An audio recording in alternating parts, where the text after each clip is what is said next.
Yo, aujourd'hui on va parler de comment perdre du poids. Déjà, perdre du poids ça veut tout et rien dire. Car par exemple, on peut juste perdre de l'eau, ce qui va impacter notre poids total. Nous, ce que nous voulons, c'est perdre de la masse grasse, tout en gardant le plus possible de la masse maigre. C'est-à-dire de perdre du gras et de garder du muscle. Donc pour perdre de la masse grasse, on va se référer sur la pyramide de la nutrition de Eric Hens. La base de la pyramide nous montre bien que le plus important, c'est la balance énergétique. C'est-à-dire le total calorique que nous avons besoin dans une journée. Elle prend en compte notre métabolisme de base, c'est-à-dire ce que notre corps a besoin pour fonctionner. Comme réfléchir, digérer, etc., etc. Il faut également prendre en compte notre dépense énergétique journalière, c'est-à-dire les activités physiques que l'on fait en une journée. Ça prend en compte notre métier, nos activités physiques, etc., etc. Il existe des sites gratuits où ils calculent votre total calories journalier, comme le site de Julien Vénesson par exemple. Une fois le calcul fait, c'est bon, vous allez avoir votre total calorique journalier. Alors attention, ce chiffre reste théorique et va sûrement changer avec le temps. Par exemple, si vous êtes à 2000 calories journaliers et que vous souhaitiez perdre du poids, alors il vous suffit de consommer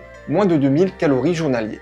On appelle ça le déficit calorique. On peut aussi augmenter votre dépense énergétique, comme en augmentant votre nombre de pas par jour. Des applications ou votre montre électronique peuvent calculer pour vous. Deuxième base de la pyramide, c'est les macronutriments. Ce sont les protéines, les lipides et les glucides. Ils sont cruciaux pour un bon fonctionnement de votre organisme et donc de votre développement physique. Pour être en bonne santé et réussir vos objectifs de court à long terme, il sera judicieux de consommer des aliments de bonne qualité, c'est-à-dire le moins transformés possible, selon votre âge, poids, activité physique, etc., etc. Comme vous l'avez vu, en fait, c'est mathématique. Donc, aucun élément est magique ou de méthode farfelue pour perdre du poids. Le moment de manger ses repas et les compléments alimentaires ont un rôle secondaire, même s'ils ont une importance. La nutrition est un domaine très riche et très vaste. Donc, si vous voulez que j'approfondisse le sujet, vous pouvez liker et commenter nutrition en commentaire. Sportivement, Rémi.